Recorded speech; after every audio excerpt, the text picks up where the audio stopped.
In America, we are not going to be taken advantage of anymore. And as far as I'm concerned about the Nippon Steel deal, it's going to bring money into the Pittsburgh area. We still exist in a society in which the gaps that were initially created as a result of slavery, as a result of Jim Crow. Hello, I'm Caitlin Huey-Burns in Washington. Welcome to America Decides. Thank you for joining us. Well, ahead of next week's pivotal presidential debate, Vice President Kamala Harris will spend time over the next few days in Pittsburgh preparing for that face-to-face, her first ever with Donald Trump. The debate microphone rules saga has finally come to an end. Both campaigns agree microphones will be muted when the candidates are not speaking. Meanwhile, today in New York City, it was former President Donald Trump's turn to deliver remarks on the economy, presenting a plan that he says will reignite explosive economic growth. And he also hinted at a role that Elon Musk could play in his potential administration. Trump is also dealing with more legal troubles while he's on the campaign trail. He pleaded not guilty to that superseding indictment in his federal election interference case out of Washington, D.C. So for all of this, our team of reporters are covering every angle and standing by for us. Weijia Jiang is covering the Harris campaign. Bob Costa has the details from New York City, and we'll start here in Washington with our own Scott McFarland on those details in this January 6th hearing. Scott, thank you for being here. So Trump was not there, but his lawyers were, of course. What did we learn today? I know we have some breaking news. As we came on the air, a pretty big revelation. The judge handling Donald Trump's 2020 election conspiracy case here in Washington has ruled that the special counsel, Jack Smith, can file and show some of his case by September 26th in the court. The special counsel has been keen on trying to get some evidence, some exhibits, some potential elements from his case before the judge, before the court, which means before the world. And he can now do so before the election. That is quite a variable for Donald Trump, quite a victory for the special counsel in a case that is going to be nowhere near trial before November 5th. He can now show some of his hand to the world this month. So even though we won't have a trial date until later, or we won't have a conclusion until much later after the election, we could see some of his evidence shortly. What is the Trump legal team? How are they handling this? What was their response today? This consumed most of the hearing today, the first hearing in this case in nearly a year because it was held up by the Supreme Court.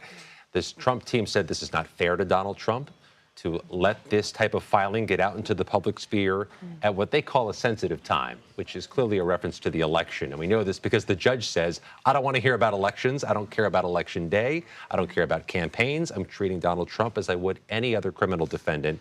The election will not be a factor. And she very much proved that with her decision today, saying Jack Smith has until September 26th to file whatever he wants to file. To be clear, we don't know what's going to be in that brief, but they raised the prospect in court today that they're going to show something of their hand.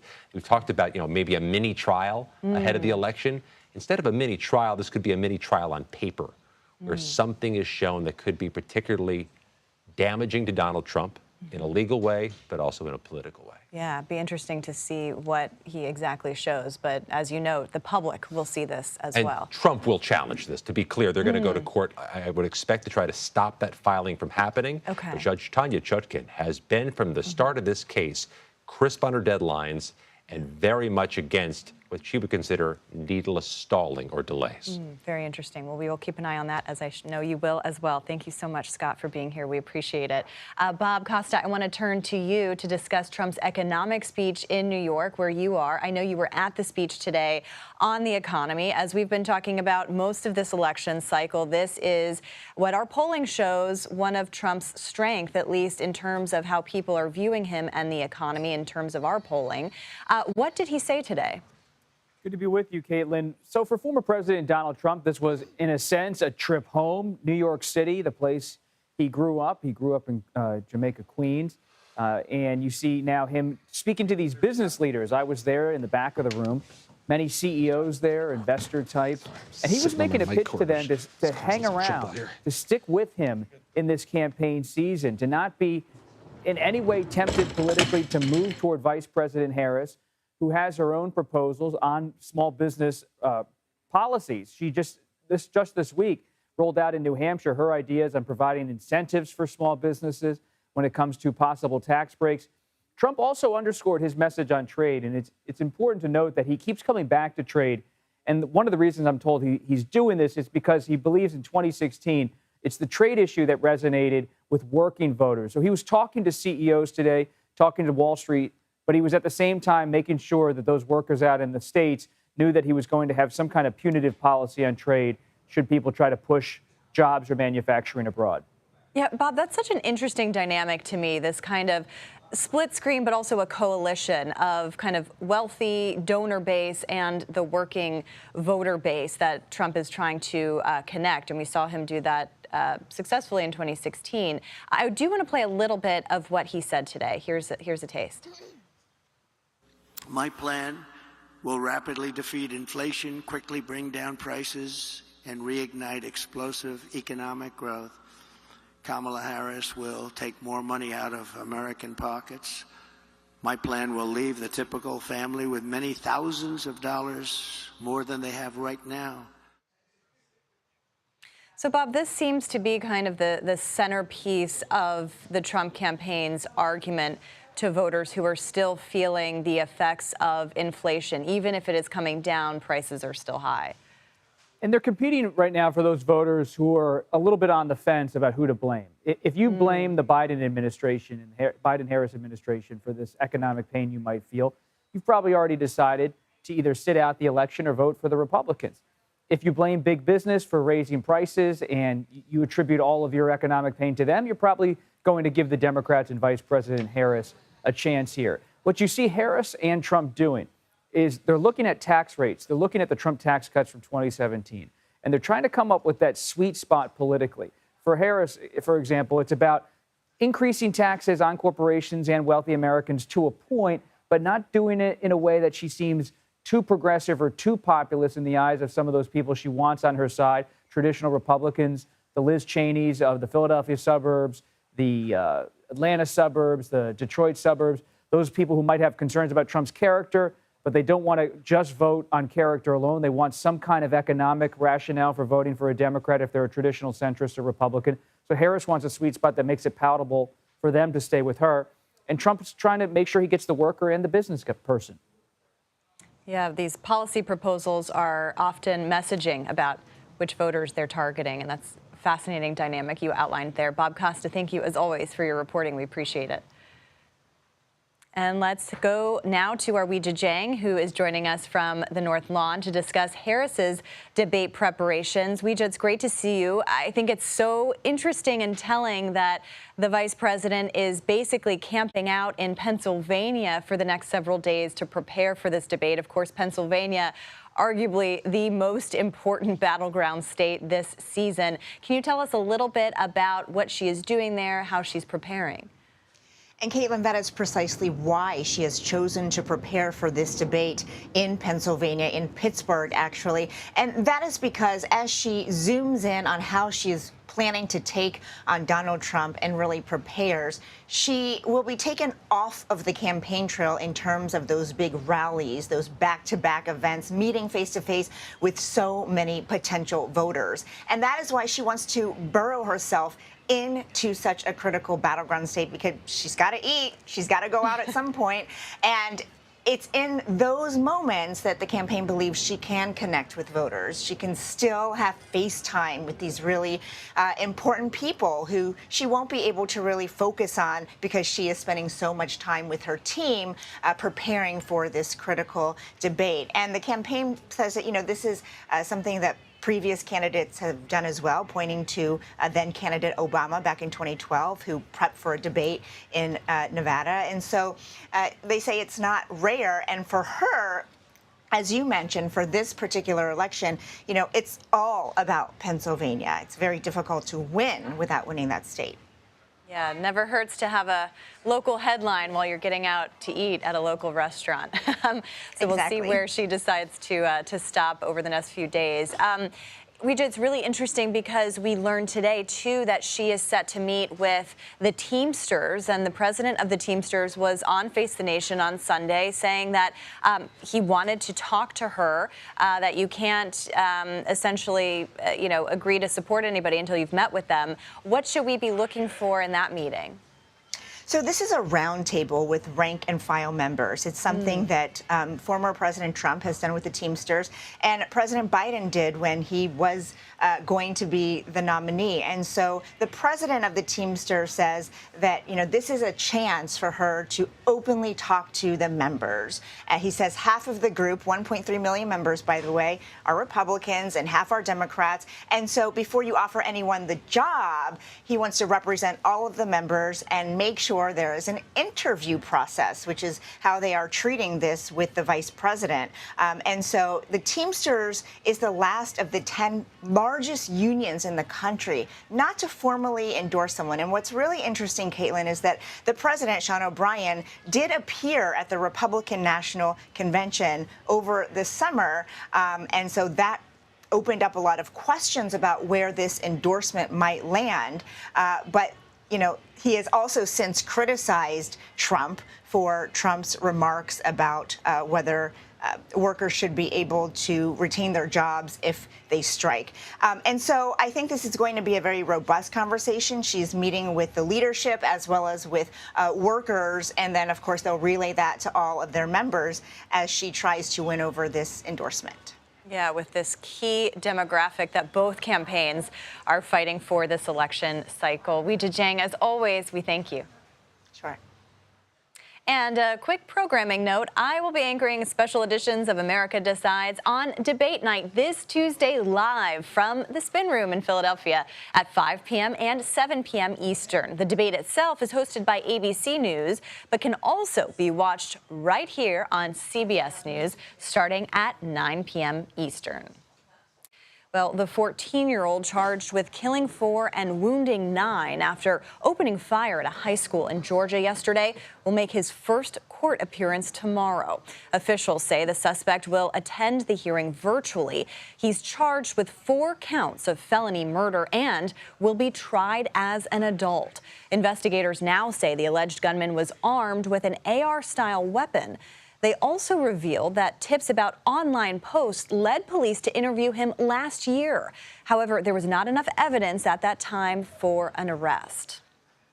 And it's a $15 billion deal to sell U.S. steel to Japan that President Biden, Kamala Harris, and Donald Trump all oppose. So why does a Pennsylvania mayor say it should still go through? Well, we'll ask him next. You're streaming America Decides.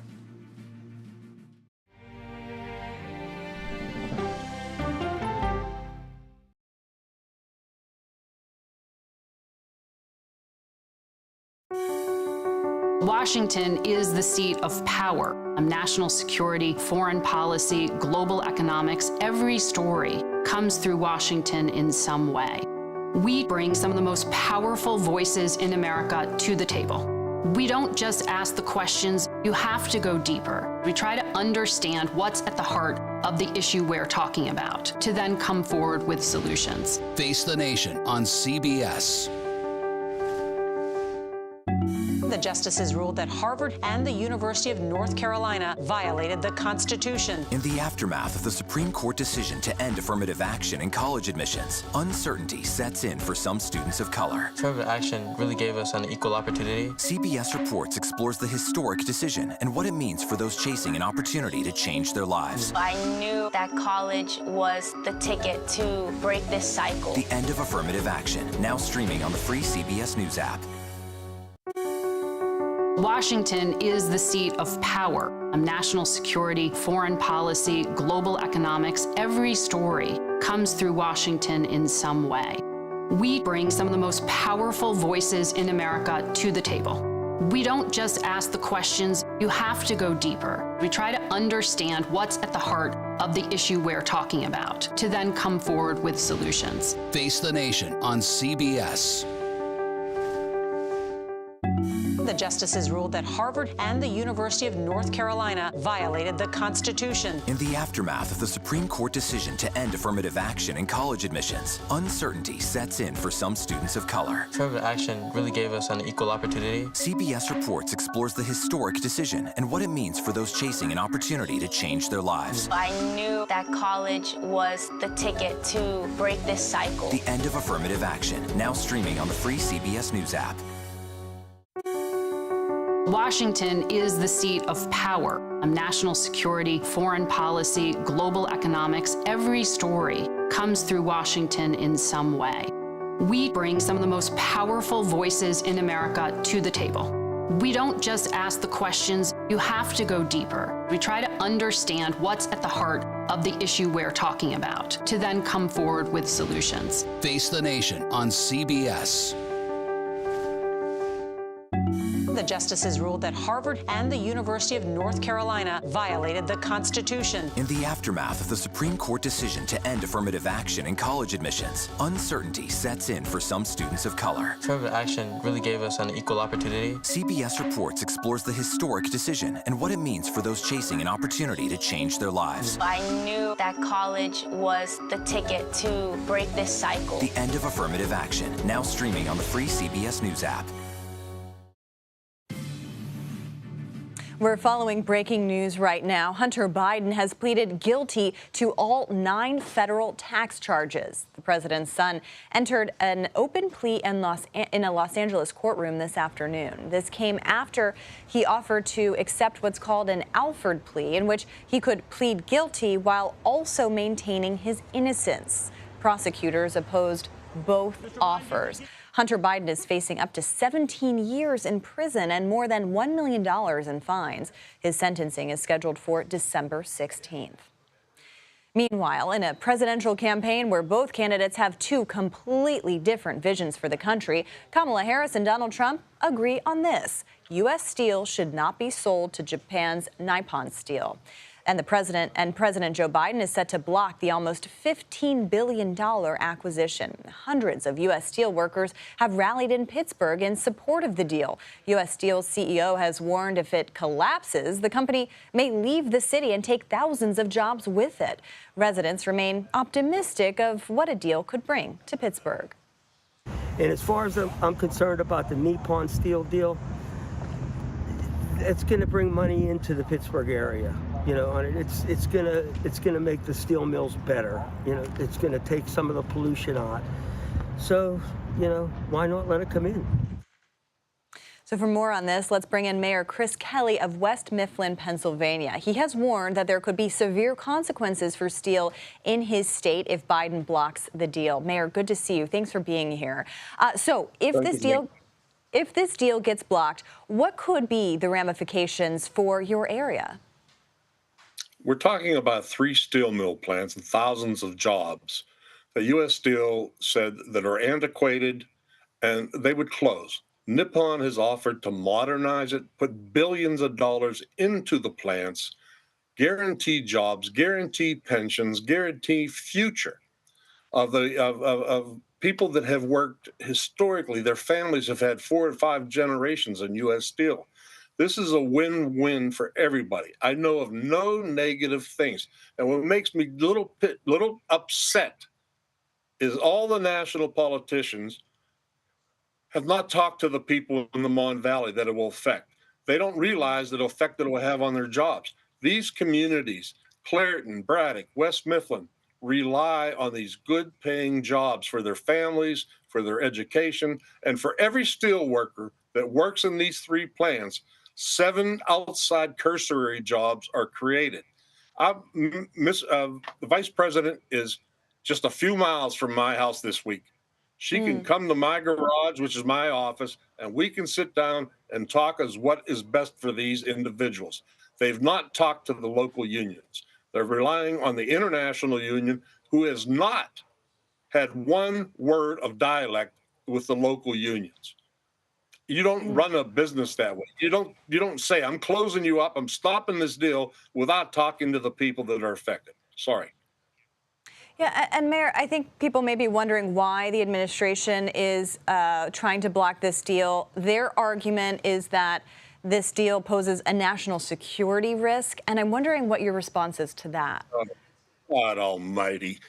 If we were to make something for the military in these plants, the military has inspectors at the sites. National security. Are we forgetting that Japan is our ally and that we have 21,000 naval people posted in Japan right now in the 7th Fleet and 3 times that amount as support personnel? You know, it's not a national security. These jobs will still be held by U.S. citizens doing U.S. jobs, doing it under the name of U.S. Steel. And there'll be modernization that will create additional jobs. This is a win-win for everybody. Absolutely. And we've talked about the candidates at the top of the ticket this election cycle, but I also understand that you called Senator John Fetterman, who of course is your senator in Pennsylvania, to try to change his mind. I'm wondering what you've heard from him. Have you had any success dealing with him or any other leaders in Washington on this? Listen, John Fetterman lives in the shadow of one of the plants that may close in Braddock. I was unsuccessful getting into his office to get a response. I've not heard back from Mr. Fetterman. I wish I would. You know, he has a beef with the upper management of U.S. Steel. That's fine. Don't take it out on the workers. There'll be new management. If this place sells, there'll be new management. It'll be Nippon U.S. Steel.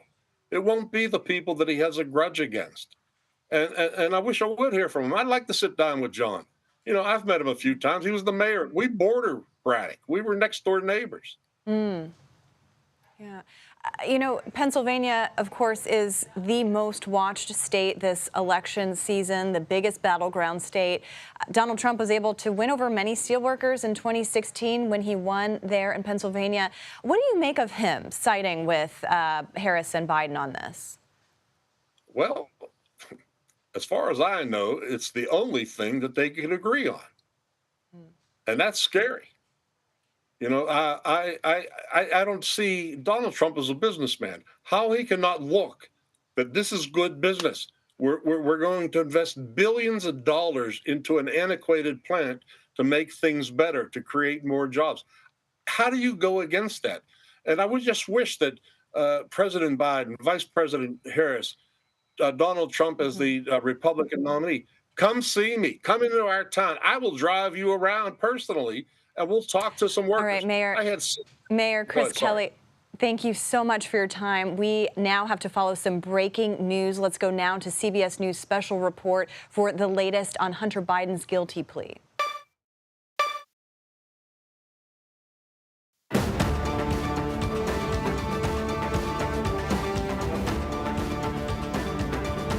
This is a CBS News special report. I'm Nora O'Donnell. There is breaking news from Los Angeles. Hunter Biden, the president's son, pleaded guilty on all counts in his federal tax evasion case. Hunter Biden faced 9 charges, including 3 felony and 6 misdemeanor counts. The charges are related to his alleged failure to pay taxes and tax evasion from 2016 through 2019 when he was struggling with a drug addiction. The president's son owed nearly $1.5 million in unpaid taxes that was eventually paid back. Now, today's surprise developments come just months after Hunter Biden was convicted of lying on a 2018 federal form to purchase a gun he owned for 11 days. CBS's Adam Yamaguchi and Erica Brown are outside the federal courthouse in Los Angeles. And Adam, walk us through what happened. Well, it was quite a day with a lot of twists and turns. We started off this morning with the expectation that this was just another day in court. Hunter Biden had pled not guilty to charges, and jury selection was set to begin. Court was convened. Judge started to lay out some of the procedures for how that jury selection would go. And then Hunter Biden's attorney had said, actually, none of this is going to be necessary because we are going to change our plea. That changed a couple times throughout the day, and ultimately where we landed this afternoon, just moments ago, was that he's going to plead guilty. The judge has accepted that, and sentencing will will be scheduled for December. All right, Erica Brown, Erica, I know you were inside all day. Yeah, I understand you were inside all day. Tell me about what happened behind the scenes and how much time is Hunter Biden facing in prison? Well, Nora, as Adam mentioned, it was a series of twists and turns today. We came in anticipating jury selection to get underway as scheduled when Abby Lowell mentioned that Hunter Biden would like to change his plea. At that minute, we realized that this was going to be a plea to an Alfred plea, actually, which would be something a little bit different than entering a standard guilty plea. We went on recess. After that, Abby Lowell came back and said we actually want to enter an open plea. So as Adam had mentioned, the judge has accepted that open plea for all 9 charges, that guilty plea. He faces up to 17 years in prison and a maximum fine of up to $1.45 million. Sentencing will be held in December. But during this hearing, Hunter Biden was attentive. He was looking at his attorneys sharply, focused at the prosecution, especially when the prosecution was opposing this plea hearing, this plea entering. They said that this would be, the Alfred hearing in particular, would be an injustice. They said that Hunter Biden is not innocent. He is guilty and he should not be granted any special privileges. Hunter Biden was very sharply focused on prosecutors when they were making those assertions, ultimately entering that guilty plea. He stood up once during the hearing to be sworn in. And then when Judge Scarthy, who has been presiding over all of these proceedings from the beginning, asked him if he committed the crimes that were alleged in the indictment, Hunter Biden, remaining seated, said yes. That's when he essentially formally entered that guilty plea. Judge Scarthy accepting that plea and essentially wrapping up a day full of twists and turns, anticipating jurors to be questioned on their knowledge of the case, whether or not they will be eligible to serve, and instead ending here with a guilty plea entered and a sentencing date for December. Erica and Adam, thank you very much. I want to bring in former Department of Justice, Principal Deputy Assistant Attorney General Tom Dupree is with us. And Tom, we've just heard what happened today. Explain the legal strategy that Hunter Biden's team used today. Well, I think Hunter Biden's legal team reached the maybe non-controversial conclusion that there's no way he was going to win this case, and that standing trial would basically put a spotlight on all the sordid activities that he had engaged in over the last few years, which would happen at a very politically sensitive time. Obviously, his father's no longer a candidate, but I could see how they didn't want all of these things being aired. So they decided to plead guilty. They originally tried to negotiate an Alfred plea, which is a rare and unusual and controversial maneuver. Didn't surprise me that the Justice Department rejected it out of hand, but then they came quickly back to the judge and said he'll just enter an open plea, which is a normal plea of guilty. The judge accepted it and is now set sentencing for Hunter Biden in December.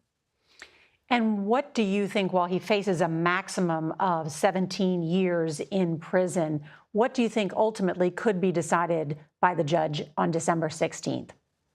I don't see the judge imposing anything anywhere close to the maximum sentence of 17 years. I think the judge will impose something far less than that. In all likelihood, I would think probably less than 5 years. But in a way, the larger point here is that, of course, he's also got in his back pocket, Hunter Biden, a pardon, or at least a very good possibility of a pardon from outgoing President Biden, who has said he won't pardon his son. But of course, he made that pledge before he withdrew as a candidate. So this sentencing proceeding is obviously important. But at the end of the day, the big question is going to be whether President Biden, on his last days in office, pardons his son. No doubt. Tom Dupree, thank you very much. I want to bring in our senior White House correspondent, Weijia Jiang. And Weijia, what about what Tom was saying there? What is the likelihood that President Biden will pardon his only surviving son for these crimes? Well, Nora, the Biden family, as you mentioned earlier, was just here in June when Hunter Biden was convicted of a gun felony charge. And back then and since then, President Biden has insisted many times that he would not pardon or commute Hunter Biden. And today, when we first learned that Hunter was planning to change his plea, the White House press secretary, Karine Jean-Pierre, reiterated that and said, this changes nothing. The president is not going to take that action. But of course, he still can until the transfer of power. But they say that that is not something that he will consider because the president has spoken at length before about his faith and commitment to upholding the justice system. But of course, this is also also very difficult for the president as a father. And even though we have not heard from him since this latest development, he has long said that despite Hunter Biden's criminal activities and his conviction before, that he's still very proud as a father and that he supports Hunter Biden. So if he does speak, Nora, we expect to hear something along those lines. But something else that Tom mentioned is worth mentioning again, which is that, you know, this allows President Biden to avoid the political and the personal distraction that could have unfolded in the next few months with a trial as he tries to shape his legacy in his last few days, last few months as president. Yeah. And we're watching now live pictures of Hunter Biden and his wife, Melissa, leaving U.S. District Court, where with this guilty plea, he is avoiding what could be a lengthy and very messy trial that not only talks about his tax evasion charges, but why he was evading taxes at the time. He was dealing with an addiction to drugs and alcohol. He was taking, as prosecutors allege, deductions and using some of the money that he didn't pay his taxes with for luxury cars and extravagant hotels and more. And so with this guilty plea, the Biden legal team hoping to avoid more of those disclosures. Weijia Zhang, and of course we know Hunter Biden is very close with his father. The family visits one another regularly. Yes, they are incredibly close. And during the last trial for Hunter's gun charges, the First Lady was actually by his side every single day except for one. And so this is an extremely close-knit family. And again, as we're talking about the president's last months in office, as he tries to shape his legacy, this is something that he, you know, did not want to be a distraction. And now they are able to move forward in whatever way they can, certainly without that circus of a trial. Weijia Zhang at the White House. Thank you. And with that, once again, Hunter Biden pleaded guilty on all 9 counts in this federal tax case against him in California. The 54-year-old faces up to 17 years in prison and more than $1 million in fines. Sentencing will be December 13th. Notably, that is after the November election. And of course, the possibility that President Biden could pardon his son still exists. Our coverage will continue on CBS News 24/7, your local news. And then tonight, a full wrap-up on the CBS Evening News. This has been a CBS News special report. I'm Nora O'Donnell.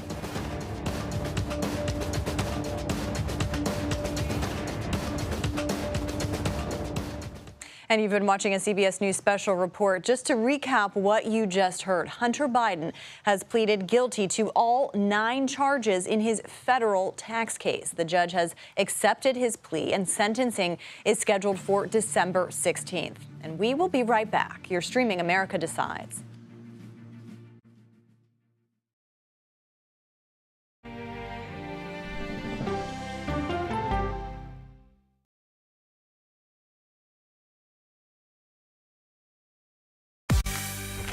On our places, bright, shiny faces. When you wake up in the morning, we want to be your go-to team. Nate has one of the quickest minds I've ever seen. Tony has a way of making people feel comfortable. Gail has this unbelievable knack to ask the question that you're asking at home. I've been told I could talk to a tree, and that's pretty much true.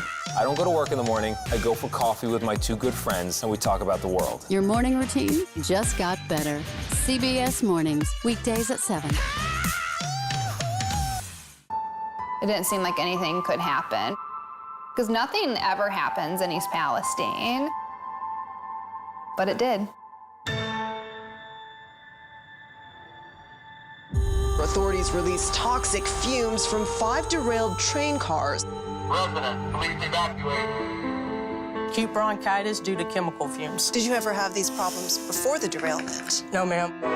This neighborhood's not safe no more. We can assure the community that there's not vinyl chloride entering their communities. Then why are there so many people feeling these various symptoms of bloody noses or difficulty breathing and bronchitis? That's a hard question to answer. We're talking about one of the most blatant releases of a mixture of some of the most toxic chemicals that we've seen in America.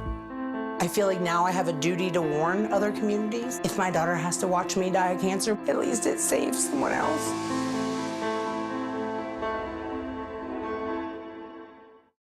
This case. It's like a screenplay, something straight out of Hollywood. But it's not fiction. It's 48 hours. Human remains found this week. 4 families shattered.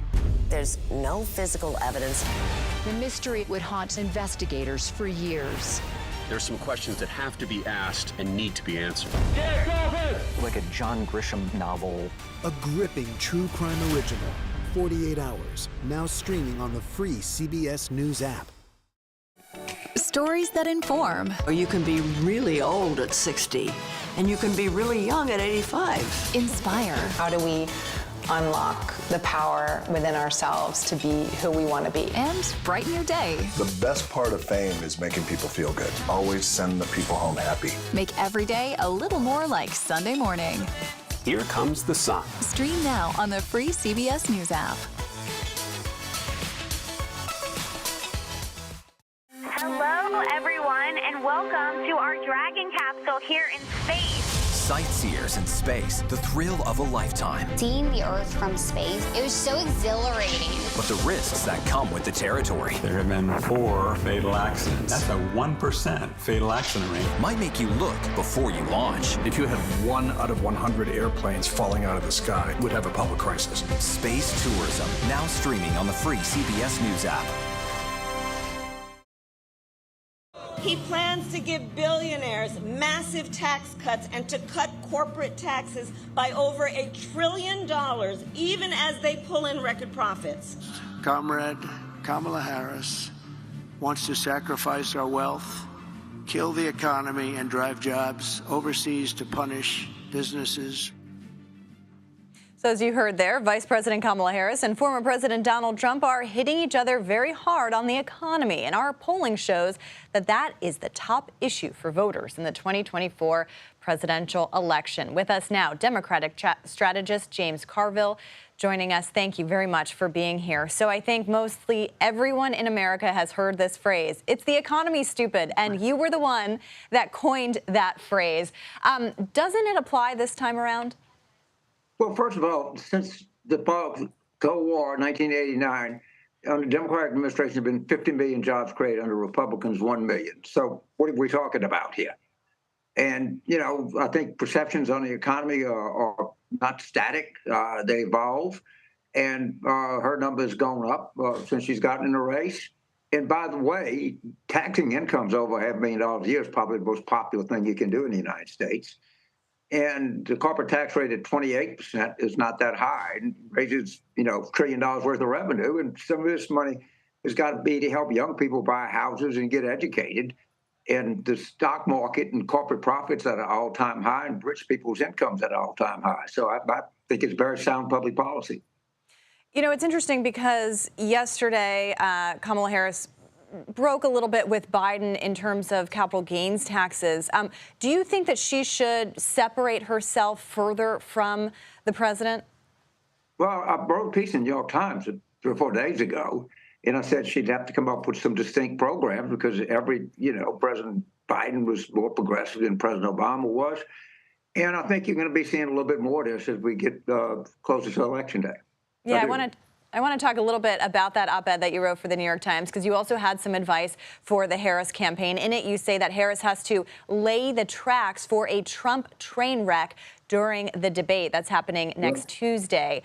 What exactly are you talking about here? How can she do that? Well, first of all, I think she's having an excellent prep. And I actually think she's going to win the debate because Trump is not going to prepare. She's got some top-flight people. I think she's got a lot better on the feet. And if Trump shows up, which I think is still in some doubt, I think she'll do just fine, really just fine. And I think one of the flashpoints should be raising taxes on high-income people and raising the corporate tax and helping young people who are struggling more in this economy than people over 50 are. Yeah, I mean, you have contributed to a lot of different campaigns, had a lot of advice for Democrats. I mean, we're just coming off a DNC that was successful for the party, raised a lot of money for the party, obviously, and yet this race is neck and neck. Should Democrats be worried? I'm always worried in an election. I mean, it's the nature of being in electoral politics as long as I have, is to be worried. And I don't take anything for granted. Right after it first started, I said, let's not spike the ball. We got a long way to go. And they attacked me for being Debbie Downer and everything else. It's a close election, and let's act like it. And I'm not thinking about where we are. I'm thinking about pushing this whole thing through, playing through Election Day. And I'll let them, there's a whole prediction industry out there, and let them predict. And I'm just going to try to every morning get up and see how I can help save the Constitution of the United States. That's just my attitude. Yeah, I want to talk about a little bit of what Kamala Harris said in an interview last week. She said her values have not changed, and that was in response to questions about some of her changing policy stances since 2020. I'm curious what you think of that response, because no doubt she will be asked kind of more definitively at the debate.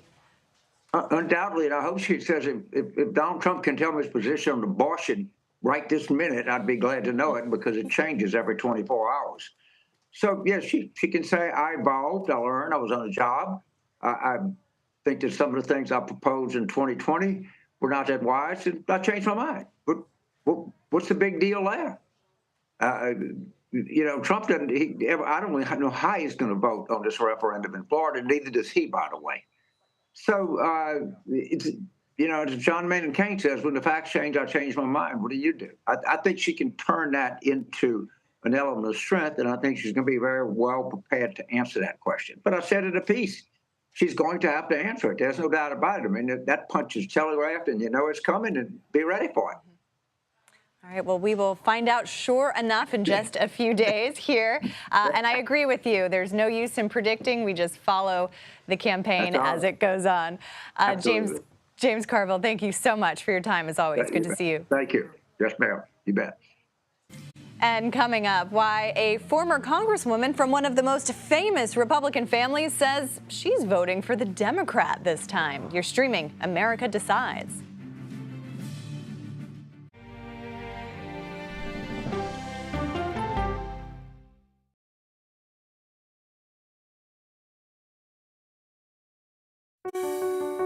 Washington is the seat of power. National security, foreign policy, global economics, every story comes through Washington in some way.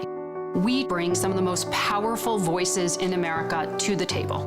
We don't just ask the questions, you have to go deeper. We try to understand what's at the heart of the issue we're talking about, to then come forward with solutions. Face the Nation on CBS.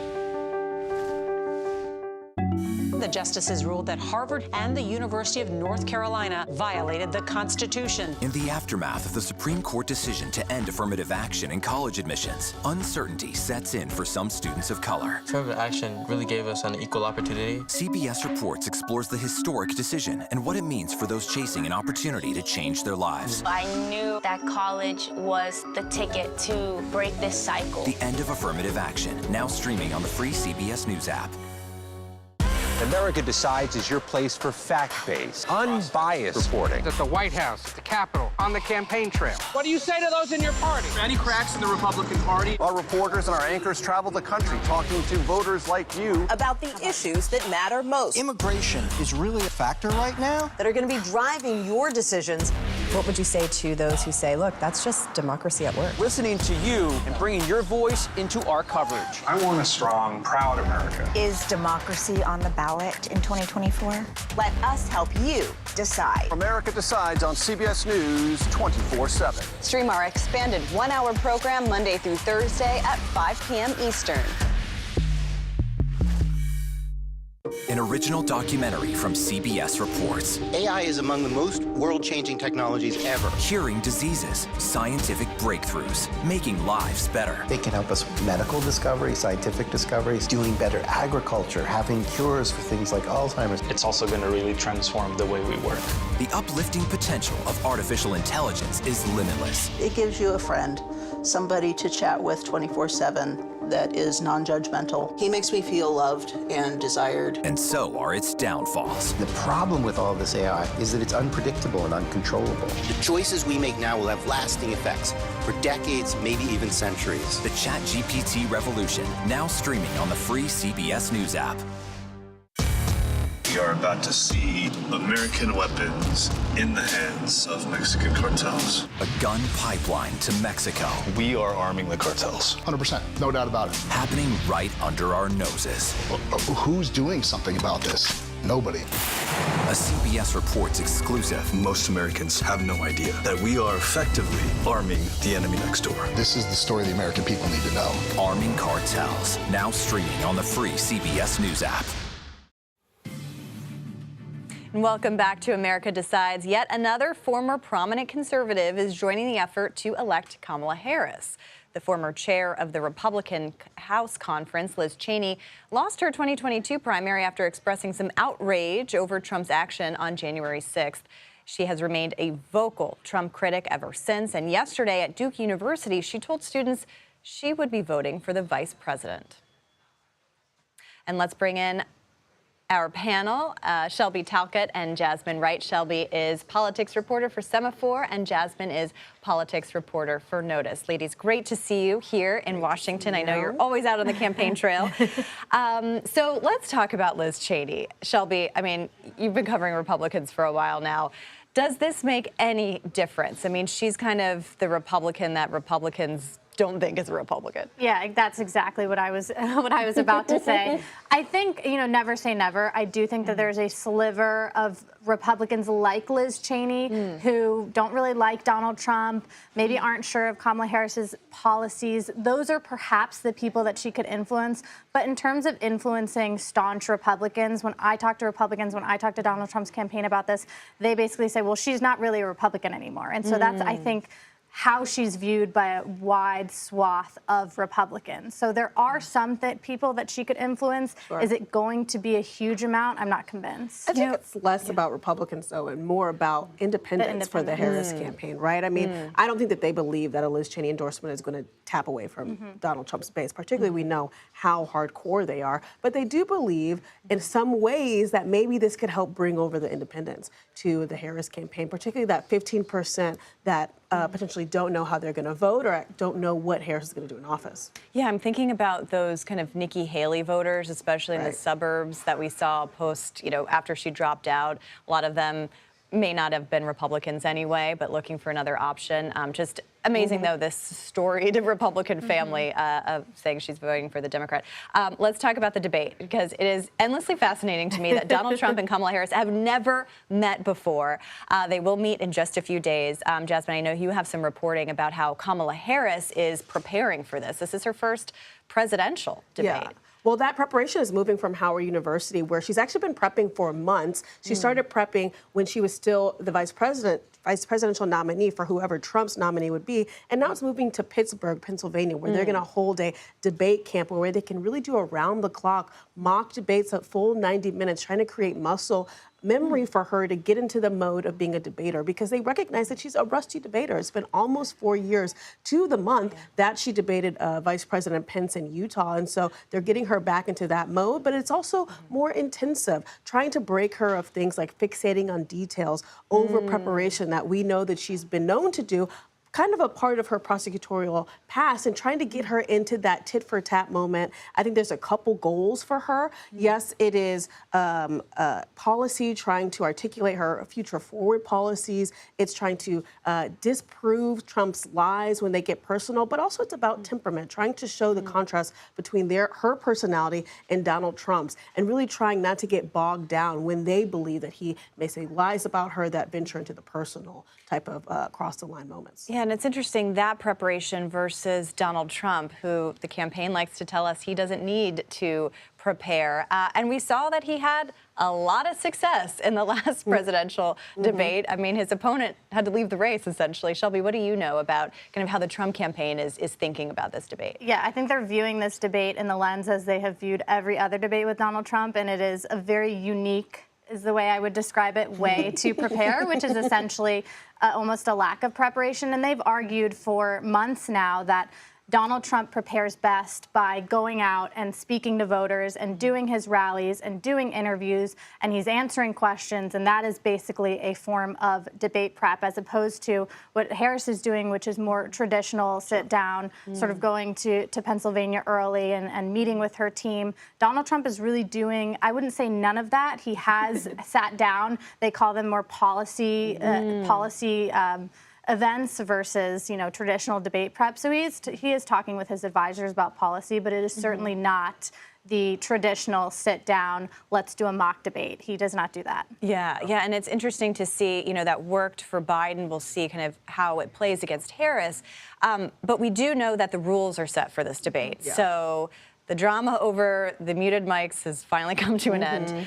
The debate over debates. I kind of want to hear from both of you, but you know, how do you think that this muted mic might have an impact on the debate? Well, I certainly know that the Harris campaign isn't necessarily happy about it, particularly because they wanted an instance in which they could recreate the I'm speaking moment that she had with Pence in 2020. You know, that wasn't just off the cuff. That was, somebody told me, a crowdsourced line when they really thought about, okay, would he interrupt her? And if he does, how should they respond? And so they wanted to kind of recreate that moment when they know that Donald Trump is probably going to try to interrupt her, when they know that Donald Trump will probably try to in some ways intimidate her, a la 2016 Hillary Clinton. And so they wanted to create language around it, making her, again, not just comparatively seem better on policy, but also seem better on temperament. And so I think that they're going to have to try to figure out a different way to do that, like potentially having, we were talking about it earlier, having the press listen in closer or things like that, trying to create moments in which he seems out of control, even if they can't do that via the mics. Yeah, I mean, the muted mic seemed to benefit Trump in the last debate. Yes, and that is what I said, and I was actually surprised when President Biden's team suggested the muted mics, because if you look at 2020, that was one of Donald Trump's big detriments, was the debates. Voters were turned off by how he acted during some of those debates.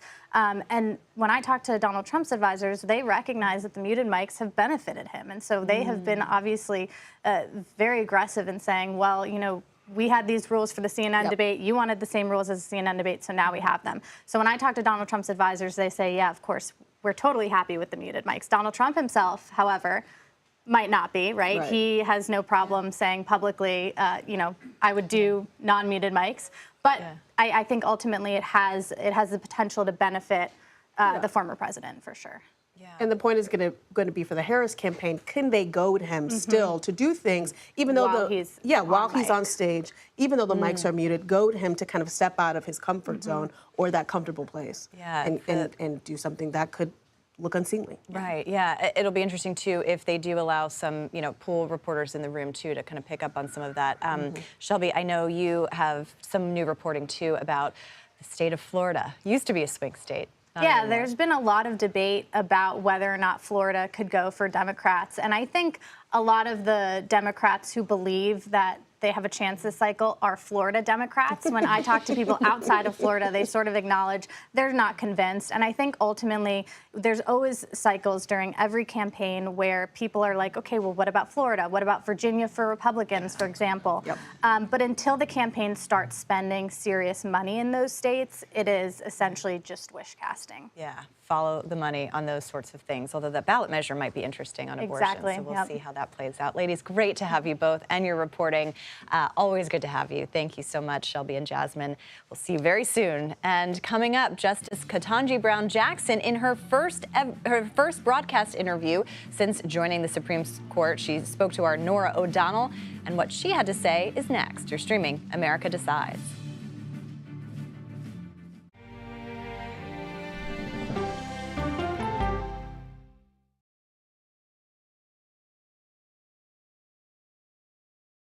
Go to the ends of the earth. Right now. We got something crazy. And reach for the stars. Here we are. Time. Yes, it's my comeback. Hey, this is pretty fun. But wait, there's more. Experience thought-provoking. I'm open to the idea of being a human being. Innovative and truly original reporting. Look through a telescope and go, wow. Because there's always something new under the sun on CBS Sunday morning. At this moment, terrorists could be plotting another attack. 9/11 triggered a counter-terrorist system that included a secret database. This person needs a closer look. A growing list of nearly 2 million people, including some Americans who say they're innocent. For 1 hour flight, I have to spend 6 hours to go and come back. CBS Reports explores the system, the people responsible for it, and those pushing for change. I'm not fighting against them. I'm fighting for them to do the right thing. The Watch List, now streaming on the free CBS News app. Don't miss true crime anytime you want, anywhere you go. With the 48 Hours podcast. Real crimes, real lives, real justice. There's some questions that have to be asked and need to be answered. Listen to 48 Hours on Apple Podcasts.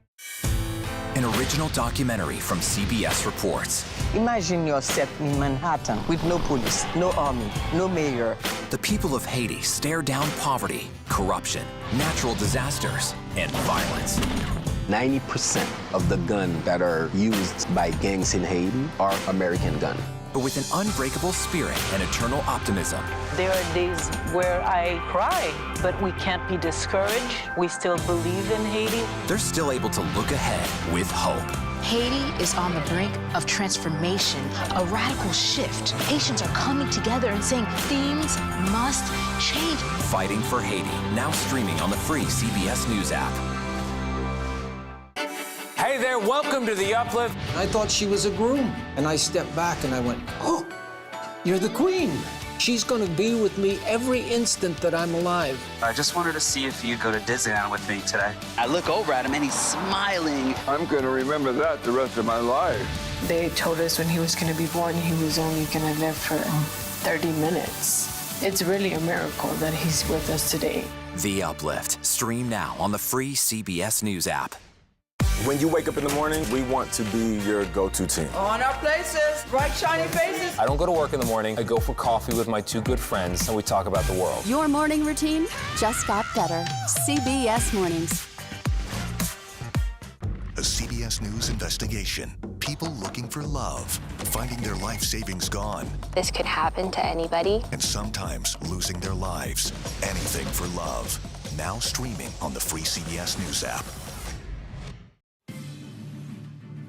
And welcome back to America Decides. Justice Ketanji Brown Jackson recently sat down with CBS News for her first broadcast interview since joining the Supreme Court in 2022. Our own Norah O'Donnell discussed several topics with her, including affirmative action, which the nation's highest court struck down back in June of last year. I want to ask you about in the University of North Carolina affirmative action case. Justice Thomas responded to your dissent by describing your views on race as follows. As she sees things, we are inexorably trapped in a fundamentally racist society, with the original sin of slavery and the historical subjugation of Black Americans still determining our lives today. What did you make of that? Well, you know, let me just say that the justices use our opinions as an opportunity to explain to the public our views. That's Justice Thomas's view of my position as expressed in my opinion. And I don't know if Justice Thomas really had anything to respond to with respect to the actual fact.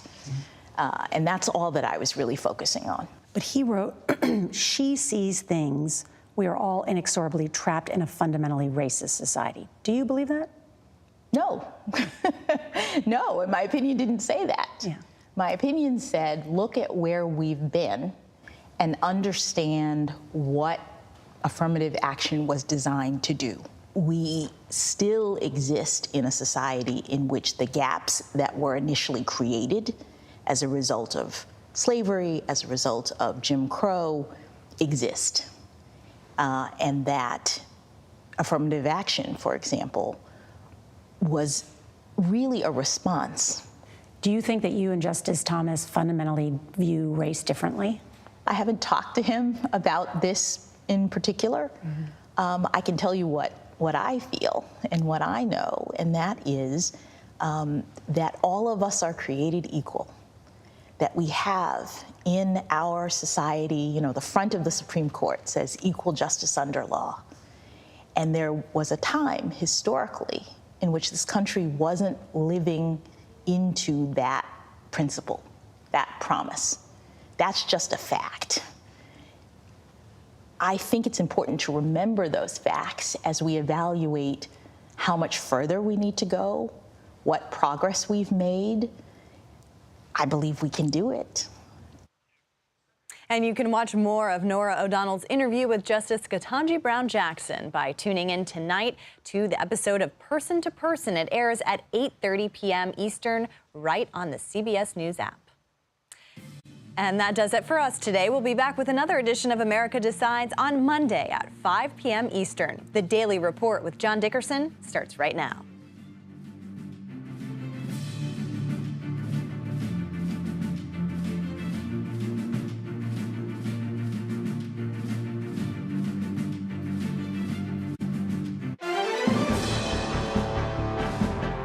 Welcome to the Daily Report for September 5th, 2024. I'm John Dickerson. Warning signs missed and ignored, and the grim aftermath of the 218th